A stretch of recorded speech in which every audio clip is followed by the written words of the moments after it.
생명의 하나님, 오늘도 생명의 말씀을 전하고 듣기 위하여 모였사오니 말씀 앞에 겸손케 되게 하여 주시옵시고, 하나님의 뜻이 우리의 마음도 생각도 감정도 지식도 온전히 지배하시는 귀한 시간이 되게 도와주시옵소서. 예수님의 이름으로 기도하였습니다. 아멘. 하나님의 말씀은 사사기 8장 22절에서 28절까지 말씀을 함께 같이 합독하겠습니다. 사사기 8장 22절부터 28절까지 말씀을 함께 같이 합독하겠습니다. 함께 읽겠습니다. 시작. 때에 이스라엘 사람들이 기드온에게 이르되 당신이 우리를 미디안의 손에서 구원하셨으니 당신과 당신의 아들과 당신의 손자가 우리를 다스리소서. 기드온이 그들에게 이르되 내가 너희를 다스리지 아니하겠고 나의 아들도 너희를 다스리지 아니할 것이요 여호와께서 너희를 다스리시리라. 기드온이 또 그들에게 이르되 내가 너희에게 한 일을 청구하노니 너희는 각기 탈취한 귀고리를 내게 줄지니라 하니 그 대적은 이스마엘 사람이므로 금 귀고리가 있었습니다. 무리가 대답하되 우리가 즐거이 드리리이다 하고 겉옷을 펴고 각기 탈취한 귀고리를 그 가운데 던지니 기드온의 청한 바 금 귀고리 중수가 금 1700세겔이요 그 외에 또 세 달 형상의 장식과 폐물과 미디안 왕들의 입었던 자색 의복과 그 약대목에 둘렀던 사슬이 있었더라. 기드온이 그 금으로 에봇 하나를 만들어서 자기의 성읍 오브리에 두었더니 온 이스라엘이 그것을 음란하게 위함으로 그것이 기드온과 그 집의 올무가 되니라. 미디안이 이스라엘 자손 앞에 복종하여 다시는 그 머리를 들지 못하였으므로 기드온에 사는 날 동안 40년에 그 땅이 태평하였더라. 아멘. 우리 하나님은 모든 것이 되시는 하나님이십니다. 우리는 하나님이 우리의 모든 것 되신다 라고 고백하는 믿음의 사람들이 되어야 합니다. 성경을 한 군데 읽죠. 고린도후서 5장 18절입니다. 고린도후서 5장 18절입니다. 함께 읽겠습니다. 고린도후서 5장 18절입니다. 함께 읽죠. 시작. 모든 것이 하나님께로 났나니 저가 그리스도로 말미암아 우리를 자기와 화목하게 하시고 또 우리에게 화목하게 하는 직책을 주셨다. 이렇게 되어져 있습니다.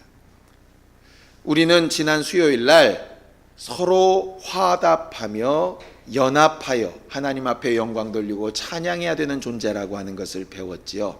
그렇게 화목하게 하는 일을 어떻게 그렇게 잘할 수 있느냐? 모든 것이 하나님께로부터 나왔다는 것을 인정하라 하는 것이에요. 예수 믿지 않는 사람들이 제일 먼저 인정하지 않는 게 뭡니까? 하나님이 자신들을 만들었다는 걸 인정 안 합니다. 자신들이 가진 소유, 자신들이 꾸는 꿈, 자신들이 가지고 있는 계획, 그런 것들이 하나님에게로서 나와서 하나님이 허락하셔야 된다는 건 절대로 인정하지 않습니다. 신앙은 뭐냐면 우리의 처음 시작부터 마지막까지 그 중간에 있는 모든 과정까지 모든 것의 주인, 모든 것이 되시는 분이 결국 하나님이시라고 인정하는 것이 신앙인이거든요.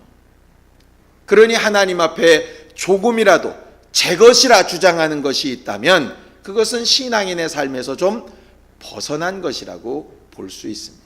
그래서 우리가 매 순간순간 찬양하고 또 회개하고 이 두 가지를 반복하는 이유는 모든 것이 하나님께로부터 왔다는 걸 인정하는 순간에 찬양하고 여전히 하나님께서 온 것을 내 것이라고 착각하며 살았던 것을 회개하고 이렇게 하는 것이 계속 반복되는 것이거든요. 우리가 신앙생활하고 오늘도 우리가 기도하면서 절대로 잊지 말아야 될 것은 뭐냐면 마음의 계획은 우리에게 있을지라도 말의 응답은 하나님께 있다는 것처럼 그 모든 것, 응답에 관련되고 역사가 일어나는 모든 것의 그 응답은 하나님께 있다 하는 것을 우리가 절대적으로 놓치지 말고 기도할 수 있었으면 좋겠습니다. 똑같은 말을 또 어떻게 하느냐? 자, 성경을 좀 보죠. 우리가 지난 주일날 봤던 것인데 고린도전서 12장 4절에서 6절까지 말씀을 좀 보겠습니다. 고린도전서 12장 4절에서 6절까지 말씀입니다. 함께 읽죠. 함께 읽습니다. 시작. 은사는 여러 가지나 성령은 같고 직임은 여러 가지나 주는 같으며 또 역사는 여러 가지나 모든 것을 모든 사람 가운데서 역사하시는 하나님은 같다. 이렇게 되어져 있습니다. 성경은 수많은 사건, 수많은 사람들, 수많은 역사적인 일들, 그 많은 것들을 기록해 놓고 있습니다. 그래서 믿지 않는 사람들이 볼 때는 이스라엘의 역사, 이스라엘의 위인전, 이스라엘에서 말하는 모든 교훈의 책들, 이렇게 볼 만큼 수많은 사건과 일들이 기록되어져 있는 것이 바로 성경입니다. 그런데 이 성경에서 말하려고 하는 것은 그 대단했던 사람들, 그 엄청난 사건들을 이야기하려고 하는 게 아니고, 우리가 방금 읽었던 것처럼 은사나 직임이나 역사는 여러 가지 모양으로 나타나지만 그 가운데서 계획하시고 역사하시고 응답하시는 그 하나님, 그 모든 것 되시는 하나님을 말하려고 하는 것이거든요. 그래서 여기서 사람 보고 여기서 어떤 사건을 보고 끝나버린다면 정작 중요한 하나님을 못 보는 것과 똑같은 것이라 이 말이죠. 마찬가지입니다. 교회는 책에 써 있는 그 글이 삶으로 나타나는 것이기 때문에 교회를 통해서, 성도를 통해서도 결국 우리가 보여줘야 될 것은 뭐냐면 나도 아니고 교회의 모양도 아니고 어디가 어떤 하는 일도 아니고 그 가운데서 역사하시는 하나님을 나타내고 보여줄 수 있어야 그게 제대로 된 신앙인이라고 말할 수 있다는 것이죠. 그래서 사도 바울은 이것을 근거로 하여서 믿는 사람들은 이렇게 살아야 된다라고 이야기합니다. 자, 고린도전서 3장 21절에서 23절까지 말씀을 한번 보겠습니다. 고린도전서 3장 21절에서 23절까지 말씀입니다. 함께 읽겠습니다. 시작. 그런즉 누구든지 사람을 자랑하지 말라. 만물이 다 너희 것임이라. 바울이나 아볼로나 게바나 세계나 생명이나 사망이나 지금 것이나 장래 것이나 다 너희의 것이요 너희는 그리스도의 것이요 그리스도는 하나님의 것이니라. 이렇게 되어 있습니다. 하나님께서 우리에게 모든 것을 주시고 그 주 예수의 이름으로 모든 것을 구하게 하셨지만 결국 그 권리를 찾아 올라가면 결국 하나님 아버지께 이르게 된다 하는 것이죠. 그러니 사람을 자랑할 것도 없고 내가 한 공로를 자랑할 것도 없고 내가 이렇게 수고했다고 말할 것도 없고 오직 말할 것은 뭐만 말하면 되느냐? 하나님이 어떻게 하셨다면 말하면 되는 것이 신앙인이에요. 예수는 이 말을 그의 제자들에게 이렇게 말씀하십니다. 너희가 나를 따라오려거든 뭐라고 얘기하시죠? 자기를 부인하고 자기 십자가를 지고 쫓으라. 이렇게 되어져 있습니다. 자기를 부인하다. 신앙생활은 자기를 부인하는 삶이라고 보통 이야기를 합니다. 근데 도대체 자기 부인이라는 게 과연 뭘까? 내가 나 된 것을 인정하지 않는다는 뜻인데 자기 부인이라는 얘기, 그게 도대체 과연 뭘까? 우리는 자기 부인이 뭔지를 가장 잘 알려면 자기 부인을 가장 잘 하셨던 예수 그리스도를 보면 가장 잘 압니다. 예수는 본래 하나님이시죠. 빌립보서 2장에 말하는 것처럼 하나님과 동등되신 하나님의 품속에 가셨던 하나님이십니다. 그런데 그분이 이 땅에 오실 때에는 죄 있는 육신의 모양으로 오셔서 본인이 스스로 하나님이신 것을 드러내지도 않으시고 주장하지도 않으시고 그 하늘에 임금된 권세를 그가 정말 나타내지도 않으셨어요. 무슨 말입니까? 하늘의 권세를 가지고 귀신도 쫓고 병도 고치고 말씀도 하시고 복음도 전파하셨는데 예수는 분명히 얘기하셨습니다. 내가 지금 말하는 건 내 말 아니다. 내가 행동하는 거 내 능력으로 하는 거 아니다. 오직 내 입에서 나오는 말은 내 아버지가 말하라 하시는 대로 하는 것이고, 내가 하는 모든 능력도 성령을 힘입어서 아버지의 능력으로 하는 것이다. 예수는 하나님이십니다. 죽은 자를 살리실 수 있는 분이세요. 그럼에도 불구하고 그는 십자가에 죽으시고 제 힘으로 살아나시지 않고 아버지의 힘으로 살아나신다 이 말이죠. 자기 부인이 뭐냐면 자기가 할 수 있는데, 자기가 분명히 했는데도 불구하고 그것을 주장하지 않는 것이 자기 부인입니다. 예수께서 자기 자신을 드러내어 나타내지 않으셨다라고 이렇게 말하고 있어요. 오직 뭐만 드러내시느냐? 아버지의 생각과 아버지의 계획만 드러내시죠. 그가 죽으실 때에도 결국은 자기를 부인하지 않습니까? 내 뜻대로 하지 마시고 아버지의 뜻대로. 그게 자기 부인입니다. 우리로 따지면 뭐가 자기 부인일까요? 우리가 죄인입니까? 의인입니까? 당연히 죄인이죠. 죄인이면 도무지 하나님 앞에 설 수 없는 존재들입니다. 그런데 믿음 때문에 우리가 죄인인 우리를 부인한다고요. 지금도 죄를 짓고 있는 우리를 부인한다 이 말이에요. 그러면서 세상 사람들이 다 손가락질하는 죄인일지라도 나는 예수 공로 때문에 의인이다. 이게 자기 부인입니다. 자기 부인. 난 하나님의 자녀입니다. 그러니까 하늘과 땅에 있는 모든 권세를 내게 주셨습니다. 아까 고린도전서 3장에 있는 것처럼 이 세상이나 권세나 능력이나 장래이나 지금 것이나 다 너희 것이다.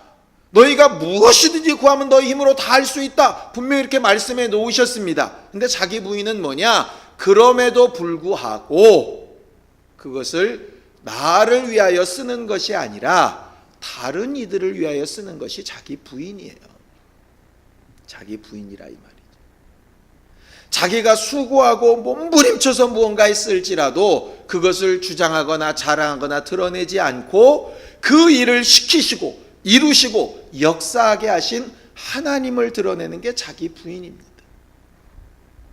그리고 그렇게 해놓으신 그 일들을 거기서 만족하고 이쯤이면 다 됐다 하는 것이 아니라 그 다음에 시키시는 또 다른 일들을 십자가처럼 지고 가는 것이 예수 그리스도를 따르는 삶이라 이 말이에요. 그러니 어찌 보면 우리의 신앙생활은 우리의 권리를 다 쓰지 않는 것이라 이 말이에요. 그러더니 예수를 많이 닮기를 원하고 표대 되신 예수를 닮아가기를 원했던 바울도 그렇게 얘기하죠. 내가 게바나 다른 사도들처럼 자매된 아내를 데리고 다닐 권리가 없는 줄 아냐? 내가 전도하고 가르치고 양육한 그들에게 마땅히 그들에게 내가 사례를 받아서 쓸 수 있는 권리가 없는 줄 아냐? 그러나 나는 그 권리를 다 쓰지 않는다. 왜냐하면 그 권리를 다 쓰면 주를 따른다 하는 그 칭찬이 주께로부터 없을 것이기 때문에 그렇다. 그렇게 말한다 이 말이에요. 결과적으로 우리의 신앙생활은요, 우리가 능히 할 수 있고 또 능히 자격이 됨에도 불구하고 그것을 드러내어 나타내지 않고 주장하지도 않고 자랑하지 않는 것이라 이 말이에요. 자기 부인의 정반대말이 뭐냐면 자기를 자랑하는 겁니다. 남이 알아주지 않으면 기분 나쁜 겁니다. 인정해주지 않으면 막 화가 나는 거예요. 조금이라도 내 명예에 실추되는 말을 듣기 시작하면 막 뒤집어지는 겁니다. 우리가 하나님 앞에 신앙생활할 때 과연 지금 뭘 구하고 있을까? 하나님, 이 기도 응답돼서 이렇게 드러나기 원하고, 하나님, 저 기도 응답돼서 이렇게 잘나 보이길 원하고, 물론 그런 부분이 우리 마음에 다 있지요. 그런데 그것보다 더 중요하고 분명한 게 과연 뭘까? 나를 부인할 수 있는 힘을 구하는 기도가 아마 더 하나님의 마음에 합한 기도가 아닐까. 구질구질하게 살라는 뜻이 아닙니다. 빈하게 살라는 뜻도 아닙니다. 내게 주신 많은 것들을 가지고 내려놓는다는 뜻이죠.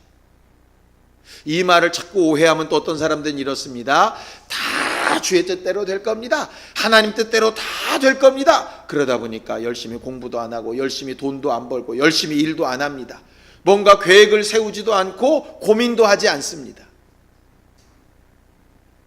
우리가 교회를 세울 때 하나님은 주님의 교회를 주님이 세우신다 하셨다. 그러니 뭐 그분이 알아서 하시겠지. 그러고 아무 생각도 안 하고 고민도 안 하고 그냥 하루하루 지내다 보면 하나님이 어떻게 교회를 세워가시겠지. 그거는 자기 부인이 아닙니다. 그건 처음부터 아무 생각이 없는 거죠.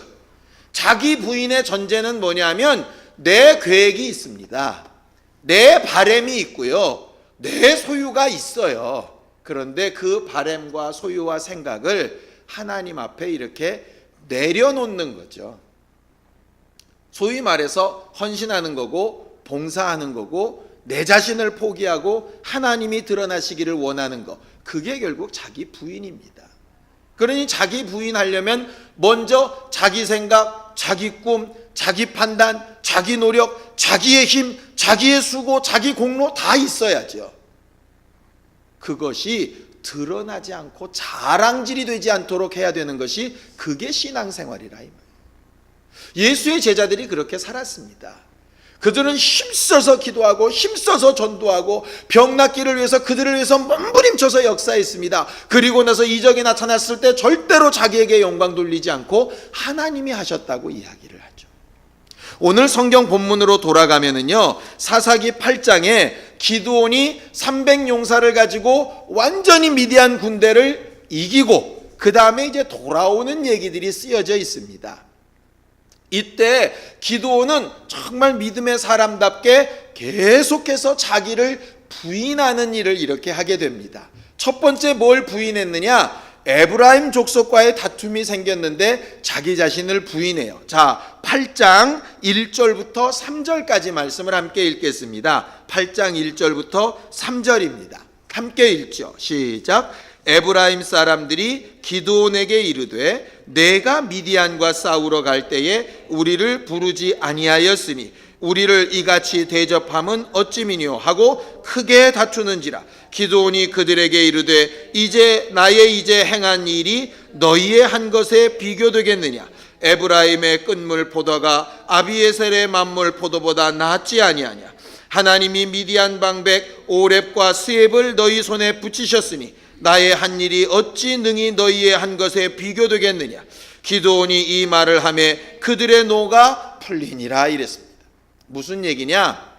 기드온이 나팔을 불어서 막 이스라엘 사람들을 불러 모았습니다. 32,000명이 모였는데 그 중에 두려워 떠는 사람 22,000명 보내고 10,000명 가운데 또 물을 제대로 핥아먹지 않는 사람 보내고 그래서 300명만 데리고 전쟁하지 않았습니까? 그렇게 좀 다 와서 우리를 도우라 했을 때 어떤 지파가 안 왔느냐? 에브라임 지파가 안 모였습니다. 에브라임 지파는 어떤 지파냐면요, 기드온이 속한 므낫세 지파와 형제입니다. 물론 다 형제이지만 에브라임과 므낫세는 특별해요. 왜냐하면 에브라임과 므낫세는 요셉의 두 아들입니다. 실상은 이스라엘에 12지파가 있지만 므낫세와 에브라임은 실상은 삼촌들과 같은 지파가 된 것이에요. 요셉이 두 지파가 됐으니까. 그 중에서도 므낫세가 장남이고 에브라임이 차자입니다. 그러면 아무리 자기들이 권리를 좀 부여받고 여호수아가 나온 가문이었을지라도 형님네가 전쟁을 한다 그러면 당연히 제일 먼저 뛰어왔어야 되는데 이것들이 전쟁 다 끝날 때쯤에 뒤에 합류해 가지고 미디안의 두 왕을 쳐 죽였어요. 죽이고 나서는 전쟁 다 끝나고 나니까 그 앞에 나서서 한단 소리가 왜 전쟁 나갈 때 우리를 안 불렀냐고 이렇게 얘기하는 겁니다. 쉽게 얘기하면 이런 겁니다.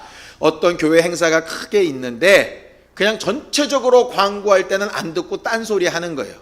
그런데 정말 그 행사가 잘 돼가지고 뭔가 좀 영광이 드러날 만하니까 소위 높은 자리에 앉아있는 몇 분이 왜 나한테는 특별한 초청장을 안 보냈냐고. 이것과 똑같은 겁니다.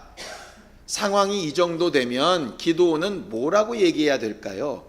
야, 300명 가지고 내가 죽을 둥 살 둥 싸워가지고 전쟁에 났더니 이제 와서 이제 뭐 하자는 거야 지금? 이렇게 나와야 정쟁 아니겠어요? 그런데 기드온이 뭐라 그러느냐? 자기를 딱 부인하고 얘기하는 겁니다. 내가 한 일이 당신들의 한 일에 비하겠냐고. 나야 겨우 이제 쫄병들 몇 명 죽인 것뿐이지만 당신들은 미디안의 두 왕을 사로잡아 죽이지 않았냐고. 이 일이 어떻게 내가 한 일과 비교가 되겠냐고. 또 본래 우리 므낫세 가문과 에브라임 가문은 상대가 안 되는 것 아니겠냐고. 에브라임이 다 먹고 남은 포도가 우리의 처음 익은 제일 좋은 포도보다 훨씬 낫지 않냐고. 그런데 무슨 이런 일에 그렇게 역정을 내시냐고. 이렇게 얘기했더니 또 에브라임은 기분 좋아가지고 돌아간다 이 말이에요. 우리 같으면 참 벨도 없는 사람 같은데 그렇게 해서 화목하게 한다 이 말이에요. 옆에서 본 사람들이 볼 때 속 터질 만큼. 생각해 보세요. 기드온과 같이 나갔던 300명 입장에서 보면 얼마나 속 터지겠어요. 그럼에도 불구하고 기드온은 그들을 다 잠잠케 하고 에브라임의 그 기분 나쁜 소리를 다 듣습니다. 그러니 사람들이 그 기드온을 얼마나 훌륭한 지도자로 봤겠어요. 그러니까 그 모든 전쟁이 다 끝난 다음에 그 모든 방백들이 모여서 기드온에게 부탁합니다. 그게 두 번째 자기를 부인하는 사건이에요. 아까 우리가 읽었던 사건인데, 자 22절에서 23절까지 말씀을 한번 보겠습니다. 22절에서 23절까지 함께 읽겠습니다. 시작. 때에 이스라엘 사람들이 기드온에게 이르되 당신이 우리를 미디안의 손에서 구원하셨으니 당신과 당신의 아들과 당신의 손자가 우리를 다스리소서. 기드온이 그들에게 이르되 내가 너희를 다스리지 아니하겠고 나의 아들도 너희를 다스리지 아니할 것이요 여호와께서 너희를 다스리시리라 그랬습니다. 백성들이 기드온을 너무 흠모하다 보니까 당신 정말 대단합니다. 당신은 인격적으로도 신앙적으로도 그리고 전쟁으로도 능한 사람이니 우리를 좀 다스려 주세요. 당신과 같은 사람의 자식도 얼마나 훌륭하겠습니까? 당신 아들들도 우리 왕이 되주시고 당신 손자들도 대대로 왕이 되게 해주세요. 얼마나 좋은 말입니까? 근데 기드온은 철저하게 자기를 부인하죠. 자기 문제면 이게 잘 부인이 되는데 자식, 손자 이렇게 가면 이게 완전히 따놓은 당상인데 그거 마음이 혹하지 않겠습니까? 그런데 기드온은 거기서 딱 끊는다 이 말이에요. 나도 너희를 다스리지 않겠고 내 아들들도 절대로 너희를 다스리지 않는다. 왜냐? 오직 하나님만 우리를 다스릴 수 있는 분이기 때문에 그렇다 라고 아주 너무 단호하게 이야기한다 이 말이죠. 너무 멋지지 않습니까? 근데요, 항상 예수께서 시험 받으시는 경우처럼 꼭 원수는 그 다음을 또 준비하더라 이 말이죠.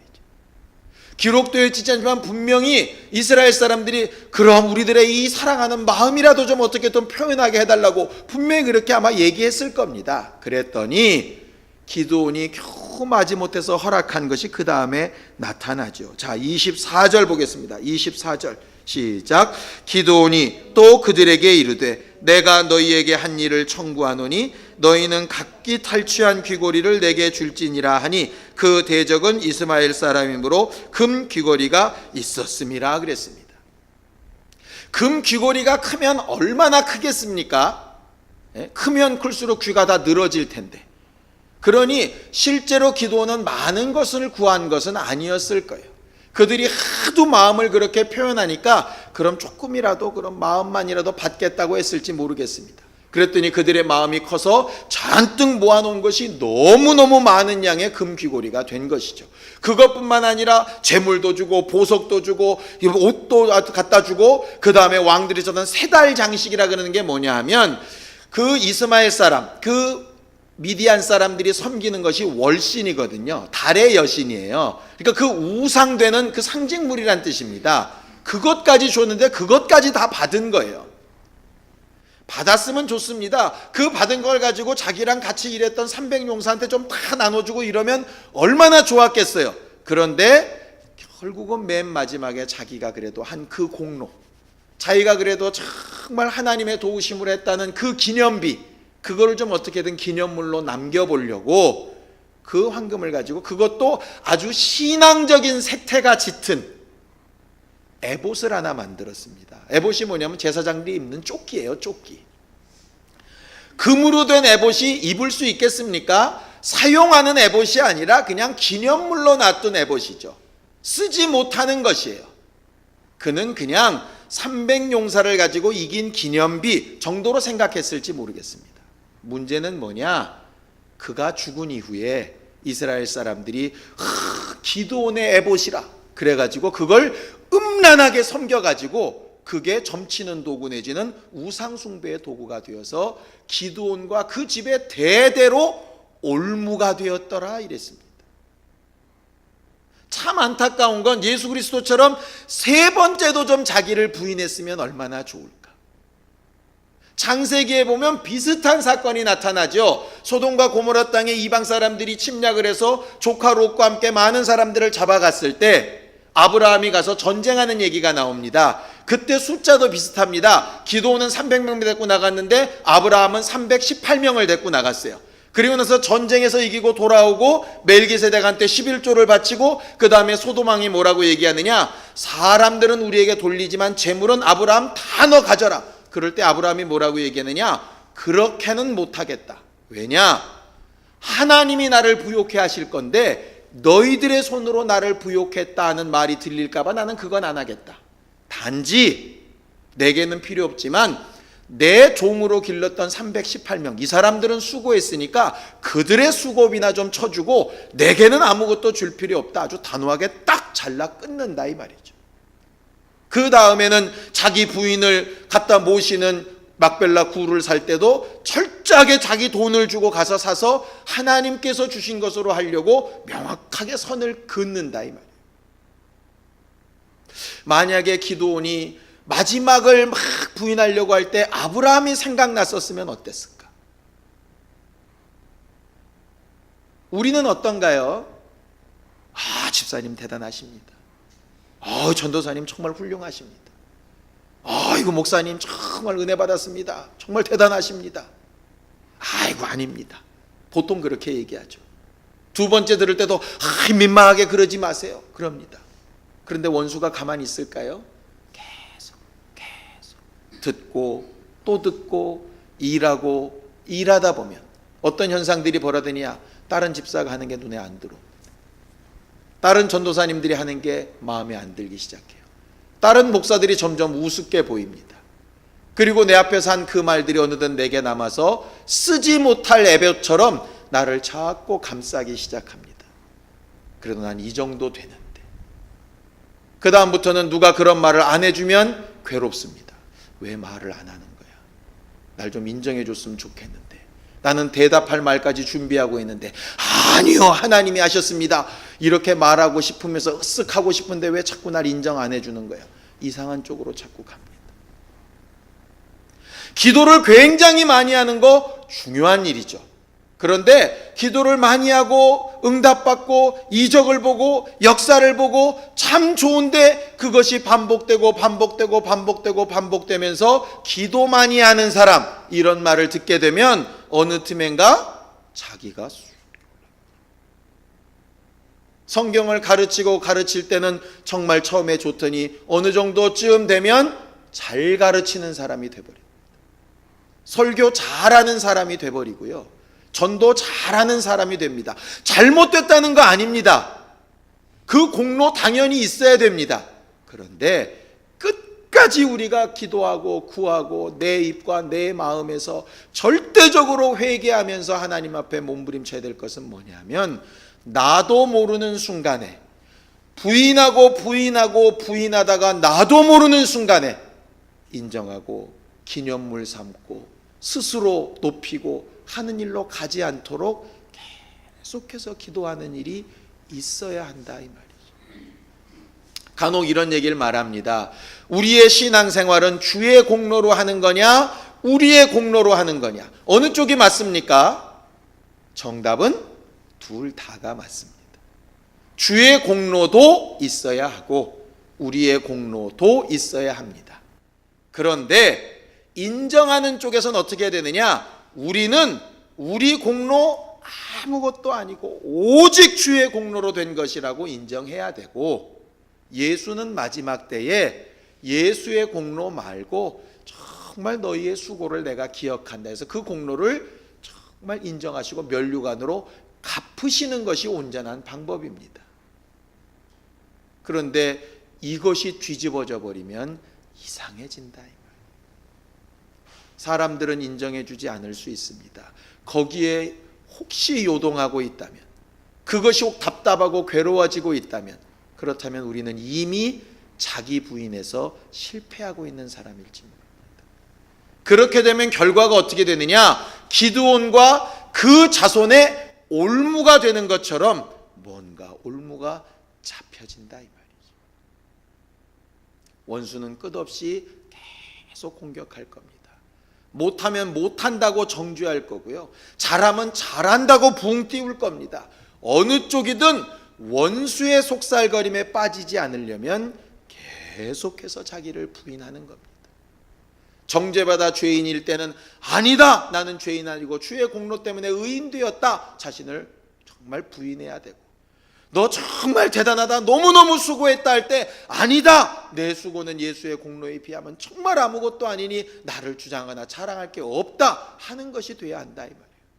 나도 모르는 사이에 내가 얼만큼 헌신했는데, 내가 얼만큼 역사했는데, 내가 교회를 위해서 얼마나 수고했는데, 내가 지금까지 젊은 날을 피땀 흘려 어떻게 역사했는데 하는 순간에 올무가 되는 것이 정말 원수의 역사입니다.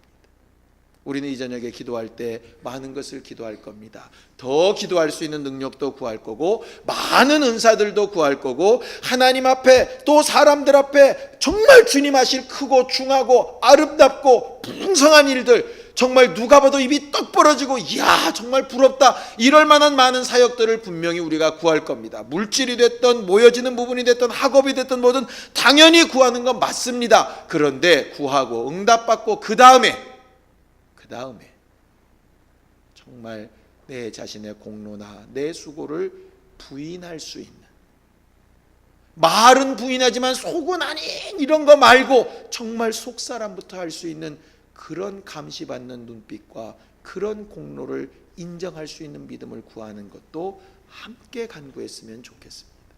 이 시간 예수의 한번 부르고 간절히 같이 기도할 때, 하나님은 우리보다 우리를 더 잘 아시니 우리가 정말 낙심하여 실망하지도 않도록, 스스로 자긍하여 원수에게 속지도 않도록 정말 주의 공로 의지하고 주께서 우리에게 역사하시는 증거를 마음껏 바라볼 수 있는 신령한 사람들이 되게 하여 주시옵소서.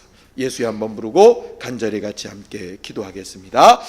거룩하신 하나님, 오늘도 우리가 하나님의 하실 일과 하신 일을 기억하고 기대하며 기도하며 간구하여 싸우니 우리의 연약한 믿음을 강하고 담대하게 되게 하여 주시옵시고, 하나님을 의지하며 주 예수의 공로를 힘입어 살고자 하는 일에 원수들의 방해를 받지 않게 도우시고 함께하여 주시옵소서.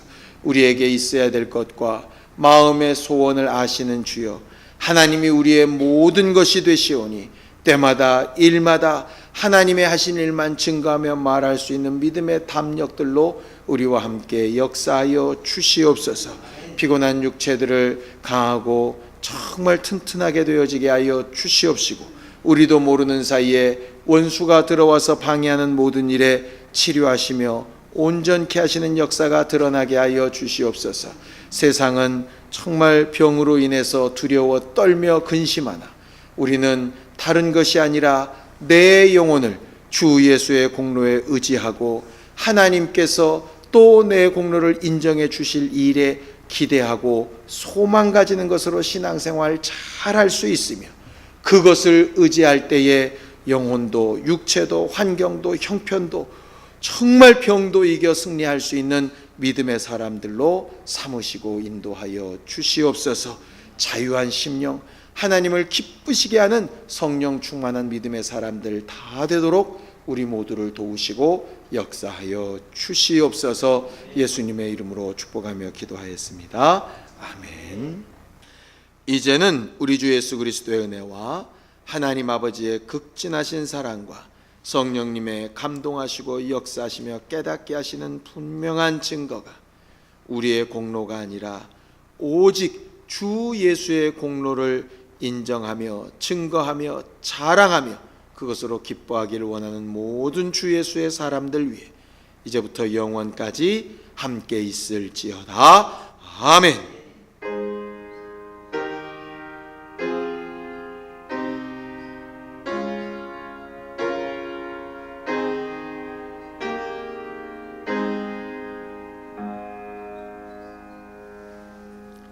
우리 기도 들으신 하나님 앞에 감사하는 박수 끝내겠습니다. 수고하셨습니다.